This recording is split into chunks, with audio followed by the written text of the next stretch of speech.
દુઃખને, કે આત્મા નથી ભોગવતો, એને પર્યાય એને ભોગવે છે. આત્મા તો અભોગતા રહી ગયો.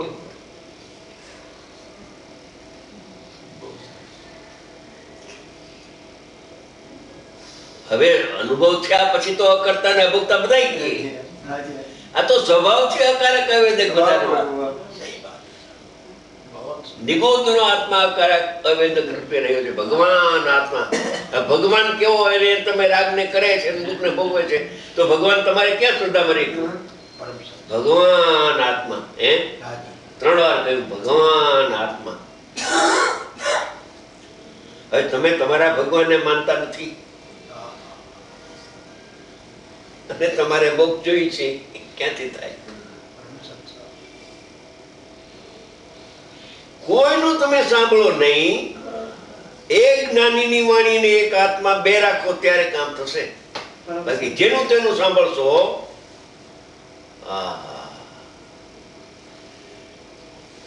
કેમ કે વ્યવહારની કથન તો ઘણા આવે. વ્યવહારની કથન તો આવશે.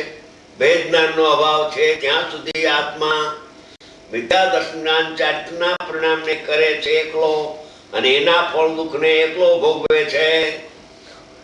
કયો આત્મા કરે ને કયો આત્મા ભોગવે? કે વ્યવહાર જીવ કરે ને વ્યવહાર જીવ ભોગવે. નિશ્ચય જીવ ભોગવતો નથી, કરતો નથી. કોથળામાં પાંચેરી ન રાખો, ખોલો ચોખ્ખું કરો ને. કરો ચોખ્ખું. બે અંશ, બે સત અલગ અલગ છે.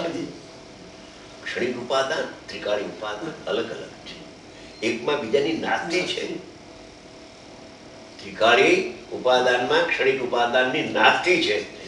નાસ્તિ છે, નથી એમાં. એટલે ભગવાન આત્મા પરિણામને કરતો નથી, પરિણામથી ભિન્ન છે. જે જેનામાં નથી એને કેમ કરે? જે જેનામાં નથી, જે એટલે પરિણામ, જેમાં એટલે આત્મામાં નથી, અને એ પરિણામને કરે ને ભોગવે. દ્રષ્ટિ વિપરીત છે.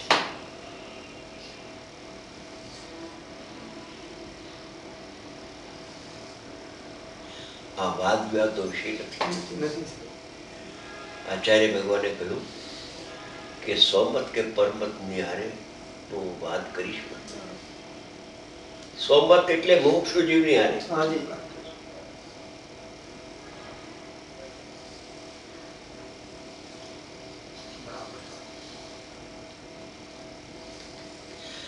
એ કરતા માને અજ્ઞાની જીવરાગનો, એટલે જીવ કરતા થતો હોય છે. અકર્તા પણ છોડીને અજ્ઞાની કહેવાય ને, ઉપચાર ન આવે. છે અકર્તા માને છે કરતા, એનું નામ અજ્ઞાન.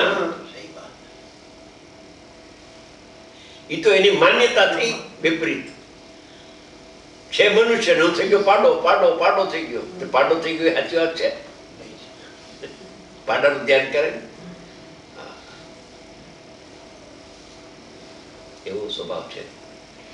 આત્મા જ્ઞાનમય રહ્યો છે, અનાદિ અનંત જ્ઞાન સ્વભાવી આત્મા સ્વભાવને છોડતો નથી અને પરભાવને ગ્રહણ કરતો નથી.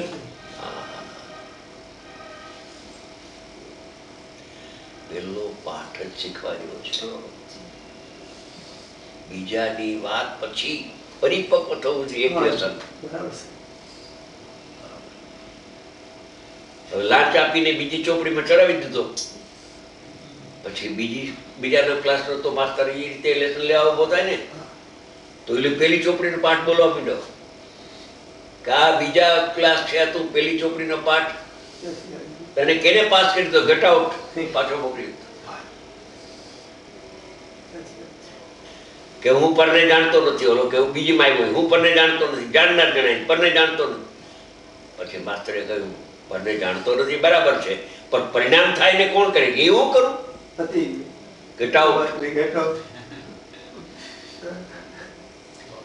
પરિણામને તો જીવ જ કરે ને. પરિણામને કોણ કરે? કે કર્મથી પરિણામ થતા નથી. કર્મ ભિન્ન છે. કર્મ વિચારા કોણ? ભૂલ મેરી અધિકારી. આવું આવું શલ્ય રહ્યું છે. ક્રમિક અભ્યાસનો કાલ 4 કયા હતા પ્રકાર આપે? બહુ સારી બરાબર.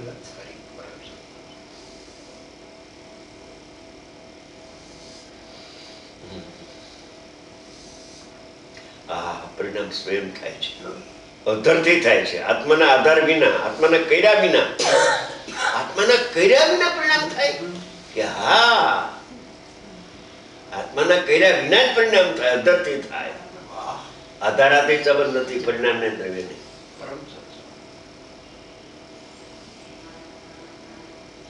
પણ આયુષ બંધાય આવતા ભવનું, એમાં તો જીવ નિમિત્ત થાય ને, નકર આયુષ ક્યાંથી બંધાય?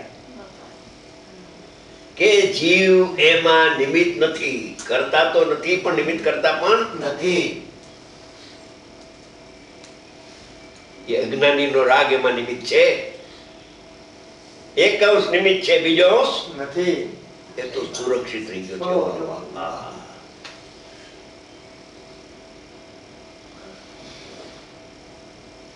સીધોય કરતા નથી ડાયરેક્ટ, અને ઇનડાયરેક્ટ કરતા નથી. ઇનડાયરેક્ટ નિમિત્ત કરતા નથી.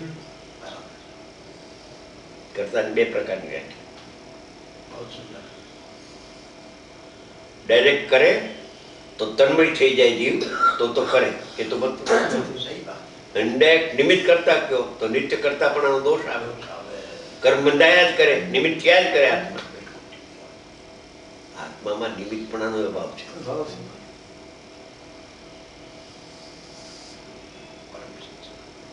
એટલે પહેલો પાઠ બહુ સમજવા જેવો. હું જાણનાર છું, જાણનાર જણાય છે, પર જણાતું નથી. એ વાત તારી સાચી છે, પણ જે જાણવાની ક્રિયા થઈ, પરને જાણવાનું નહીં, જાણનાર જણાય છે, એ ક્રિયા જે જ્ઞાનની થઈ, અને એ જ્ઞાનની ક્રિયાનો તો તું કરતા ખરો ને, હા સાહેબ એ તો કરતા હોય.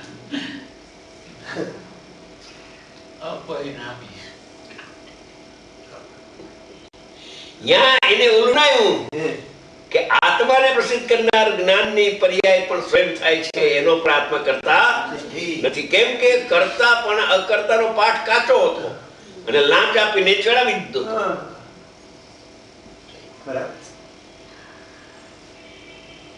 અસાધારણ છે આ અકર્તાનું પણ, સાધારણ નથી. પાઠ તો બે જ છે, ત્રીજો પાઠ છે.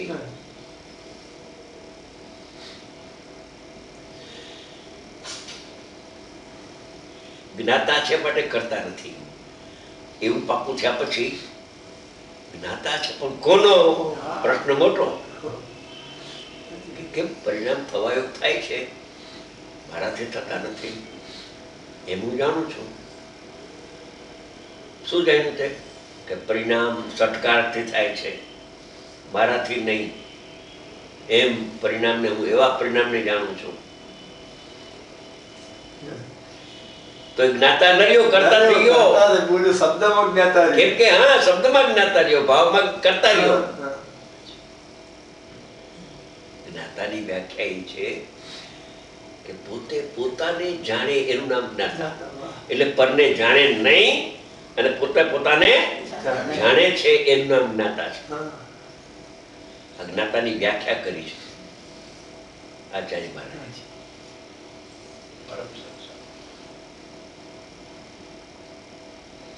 પોતે પોતાને જાણે ને પરને જાણે નહીં એવું અસ્થિનાથી અનેકાંત જ્ઞાન પ્રગટ થાય છે.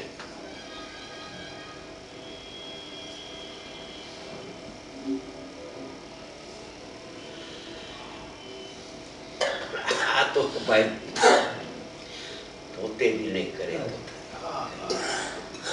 અંતરથી આવવું જોઈએ, અંતરથી આવવું.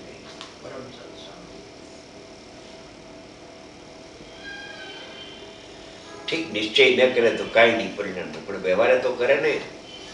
જો વ્યવહારે નહીં કરે તો બંધ મોક્ષની સિદ્ધિ નહીં થાય.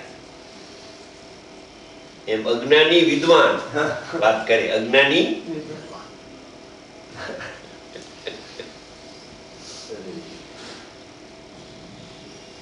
કે સ્વભાવથી યકારક વ્યવદક છે, પછી વ્યવહારે કરતા ભોગતાની ક્યાં વાત આવે? હે, એમાં નહીં ક્યાં નહીં નું શું કામ છે?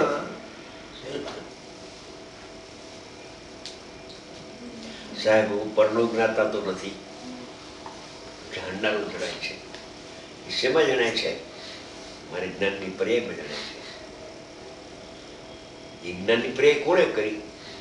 નહીંથી થઈ કે ના શાસ્ત્રથી નહીં, મારાથી થઈ છે પર્યાય, ગયો દુનિયામાંથી. બહુ ઝીણું છે.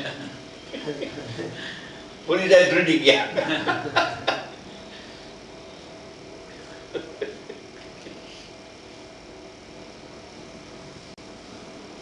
પેલી બધી બીજી મેં ચડાવી દીધો. આ કરતાનો પાટો થઈ છે. હવે જાણનાર છું, પણ જણાતું નથી. જાણનાર જણાય છે.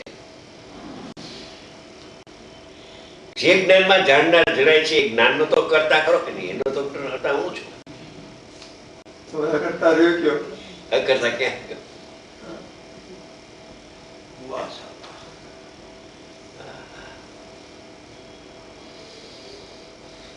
अंदर से आना चाहिए, હે? अंदर से आना चाहिए. અંદર છે खरी बात है. આ વાત અંદરથી એને બેસવી જોઈએ. धन्य है. बराबर. સૂક્ષ્મ લાગે તો પણ પોતાના હિત ખાતર આ બેસાડવા જેવી वाह છે. वाह. આ જ બેસાડવા જેવી છે. દ્રવ્યનો નિશ્ચય હાથમાં આવ્યા વિના, દ્રષ્ટિનો વિષય હાથમાં આવ્યા વિના જ્ઞાનની પર્યાયનો નિશ્ચય પ્રગટ જ ન થાય. કેમ કે પર્યાયનું કરતા પણ તો શલ્ય પડ્યું છે અંદરમાં.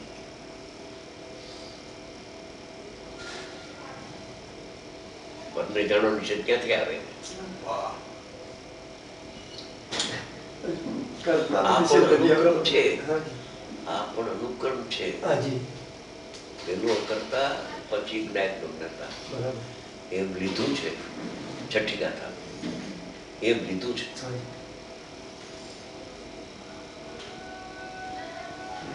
બે ના પાડે એમ લીધું છે. हाँ हाँ. धन्य है. 415 ગાથાનો સાર. ચાલો. હા, वाह वाह. એક જ્ઞાયક ભાવનું પુસ્તક બહાર પડ્યું. હાજી. એના ઉપરના વ્યાખ્યાન 18મી વખત 19મી વખત છઠ્ઠી ગાથા.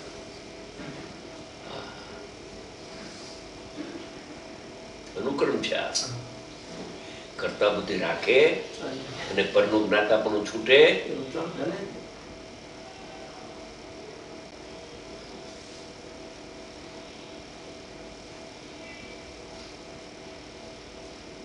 પેલા તો બેને 4 બોલ કહે એમાં પ્રમાણમાં આવવું જોઈએ. હા. એટલે પરની હારે કાંઈ સંબંધ નથી.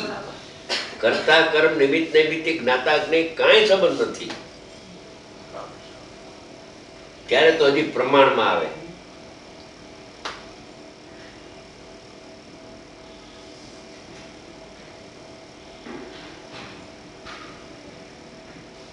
महालौकिक बात है. प्रमाण में ही आना महालौकिक. पर चतुष्ट से भिन्न पढ़ना असाधारण प्रमाण है आपका.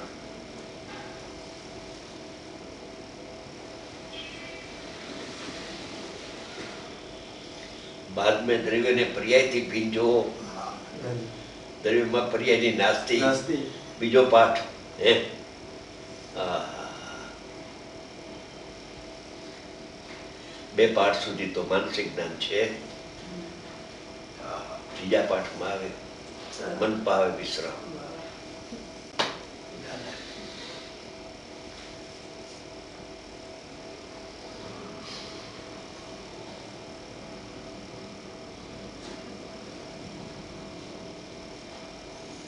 પેલા દ્રવ્યમાં નવ તત્વનો નાસ્તિક કહ્યું, પછી નવ તત્વમાં છુપાયેલી આત્મજ્યોતિ શુદ્ધ નહીં વડે કાઢ. એ ત્રીજો પાઠ. दोबारा साहब.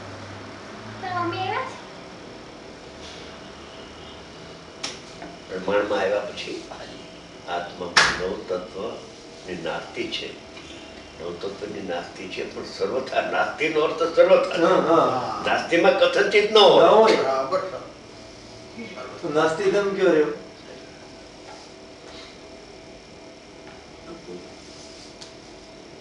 નવ તત્વની નાસ્તિ છે. નવ તત્વ મારામાં નથી. એટલે દ્રવ્ય અને પર્યાય વચ્ચેનું ભેદ જ્ઞાન કરી લીધું. હવે કે છે કે નવ તત્વમાં છુપાયેલી આત્મજ્યોતિ છે એને તો અંદરથી કાઢી લેવે.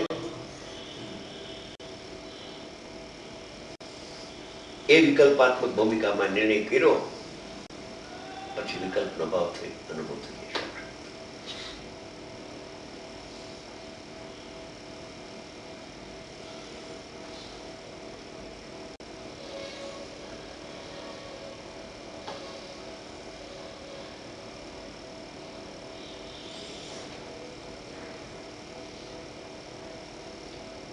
સામાન્યમાં વિશેષનો ભાવ, પછી વિશેષમાં રહેલો સામાન્ય દ્રષ્ટિગોચર કરે.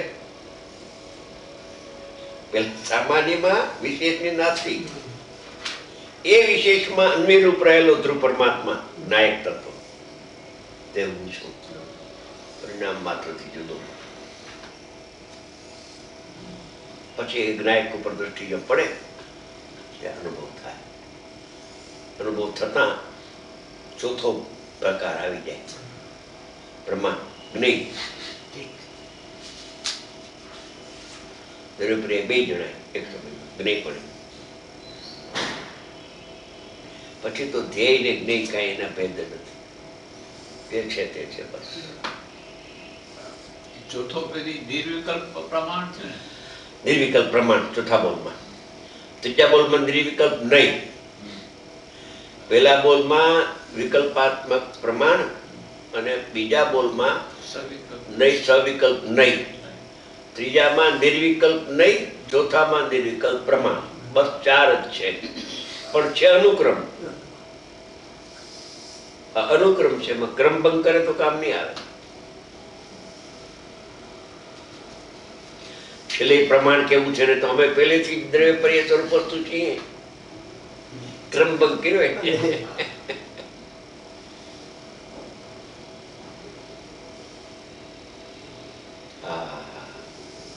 અનેકાંતોપી અનેકાંત પ્રમાણ નહીં સાધન એમ છે.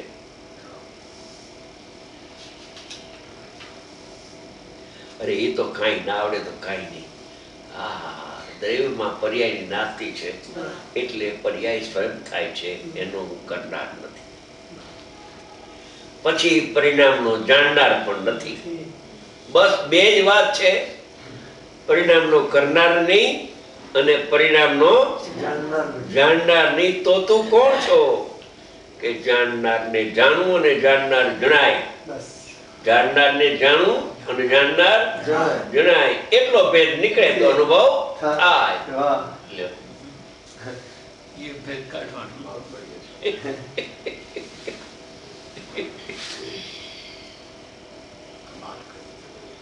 એ 4 બોલ બેને બહુ સારા સમજાવ્યા. સવિકલ્પ ને નિર્વિકલ્પ ખરેખર એને અભ્યાસ કરવો જોઈએ. એકલું સાંભળવાથી અંદર ન ઉતરે, સ્વયં અભ્યાસ કરે, વારંવાર અભ્યાસ કરો.